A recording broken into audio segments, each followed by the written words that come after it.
Welcome to this explainer on releasing our burdens. Today, we're diving straight into this really profound journey from personal recovery to communal reconnection. We're going to see how our stories are our sanctuary, how what we sometimes call madness might actually be our medicine, and why claiming our narrative sovereignty is absolutely our birthright.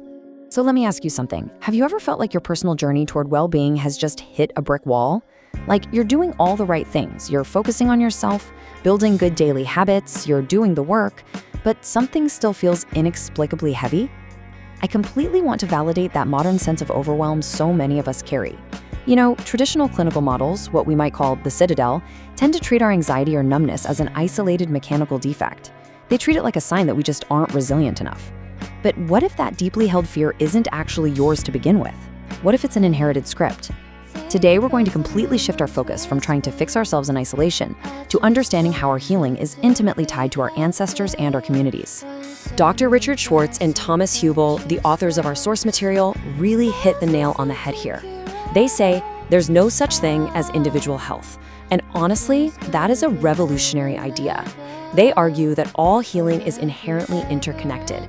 You literally can't separate your physical or psychological well-being from the ancestral lines that created you or the cultural waters you're swimming in right now. We absolutely have to depathologize the individual by recognizing the toxic historical ecosystems that produce this distress in the first place. So we're looking at a massive paradigm shift here. The traditional, hyper-individualistic view, the way of the citadel, tells us our trauma is just a personal defect to hide or fix all by ourselves. It uses what's almost like a Gutenberg glitch to freeze fluid human survival strategies into static, pathologizing diagnostic codes.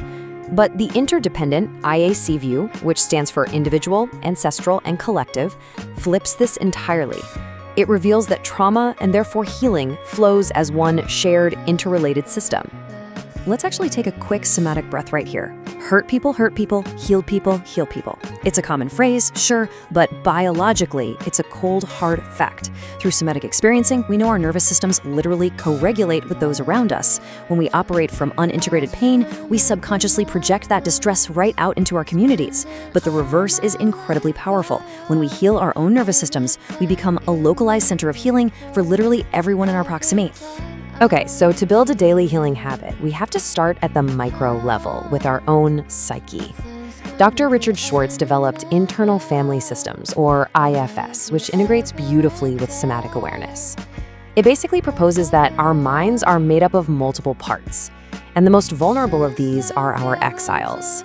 Think of these as our inner children, parts of our psyche that were hurt and then just locked away in our interior basements. They carry extreme emotional burdens like terror or shame from past traumas. Now, what's really fascinating is how the mind reacts to those exiles. It creates protectors.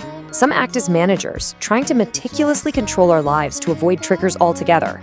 Others act as firefighters, rushing in to douse the flames of a triggered exile using numbness or distraction. And here's where it gets interesting. Often, these protectors take on marginalized archetypes in our family systems, what we might call the wilderness pantheon. You have the outlaw, operating out of an inherited survival protocol, where rule-breaking was literally required to protect the lineage. Or the Cassandra, holding the collective truth of systemic gaslighting that previous generations were forced to suppress. We often judge these as terrible personality flaws, but IFS teaches us they are just parts working exhaustingly hard to keep us safe. But underneath all those exhausted protectors and hurting exiles, there is something entirely unbreakable: the self. This is your core being. You don't have to build it, and no way can it ever be damaged. It is naturally wise, strong, and characterized by curiosity, compassion, courage, and clarity. The whole goal of this daily healing work isn't to fight your protective parts, but to listen to them and help them relax, so this natural self can finally step forward and lead. So, how does this scale up beyond just us? Well, science shows us that trauma actually alters genetic expression. When an ancestor experiences a direct trauma like war or severe displacement and cannot fully process it, that trauma freezes into biological data. Epigenetics and family behavior pass that unprocessed fear down from your grandparents to your parents and right down to you. You inherit the survival strategies of your lineage, and unless someone steps into their self-energy to heal it, that cycle just keeps going. This inherited weight is exactly what Schwartz and Hübl call a legacy burden. It's this absorbed weight of layered ancestral or cultural pain that feels exactly like yours, but truly isn't. You see, when a protective part in your mind is trying to manage a hypervigilant fear that actually originated 3 generations ago, traditional therapy can sometimes hit a roadblock because the origin point simply isn't in your personal biography. The source material captures this so beautifully. Every new generation is born from the ghosts of former generations. It sounds super poetic, but it describes a very tangible psychological reality. When massive historical events occur, the unintegrated grief or survival behaviors leave these disembodied echoes. We are literally born into an atmosphere populated by these echoes, and our nervous systems are forced to navigate them from day one. So how do you actually spot these ghosts in your daily awareness? Well, you might notice unexplained fears that completely contradict your actual lived experience. You might see repetitive life patterns that defy logic, or experience emotions that feel way out of proportion to whatever minor trigger is right in front of you. You might even find yourself playing the role of the scapegoat, carrying the unearned shame of your entire family system just to keep the illusion of normalcy intact.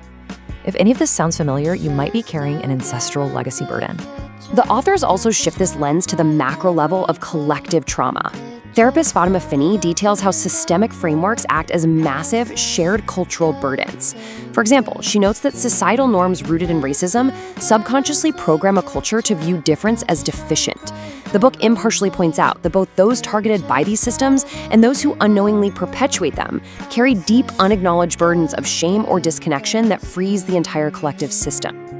Think of it like this. When a nation or culture completely avoids its painful past, it creates a kind of collective permafrost. This unintegrated cultural trauma manifests daily as othering, hyper-individualism, profound numbness, and severe polarization. But when groups actually come together to collectively witness and acknowledge that shared history, that permafrost finally liquefies. It transforms into connection, mutual respect, shared intelligence, and actual post-traumatic growth. Let's take one more brief somatic pause here. We must turn absence back into presence. Trauma, whether it's individual or collective, inherently creates absence. It creates numbness, missing memories, a disconnected lineage. True healing is the courageous act of turning that absence back into presence. It's feeling the strength of reclaiming your ancestral data flow. So, how do we make this a practical daily habit? The authors provide a brilliant step-by-step somatic practice for metabolizing legacy trauma, and it acts as a kind of linguistic alchemy. First, notice the burdened part in your body. Second, from a place of curious self, ask that part if the burden actually belongs to you or if it is ancestral. Third, internally invite those ancestors into a compassionate, healing space. And finally, visualize releasing that inherited burden back to the elements. What you're doing is separating a part's authentic essence from the toxic burden it's carrying. You are using your narrative sovereignty to redact those clinical labels and rewrite your own story. And here's the best part. When you practice that individual daily work, you instantly generate what's known as group self-energy. By committing to your own unburdening, you bring clarity and compassion into the collective field. It allows us to finally evolve past that hyper-individualistic kind of colonial hero's journey where you have to save yourself alone. Instead, we transform into a deeply connected community, like a multi-instrument community band, where every single peer plays a unique, essential instrument to create a space of true belonging. So we've moved all the way from the micro parts of our psyche to the macro healing of our cultures. I want to leave you with this final provocative thought. What are you carrying, and how might you return to the whole? Take a compassionate look at your own lineage, your own bodily reactions, and consider what inherited weights you are finally ready to release. Because when you extract the essence from the burden and step into your narrative sovereignty, you don't just free yourself, you help free us all. Thanks for joining me on this explainer.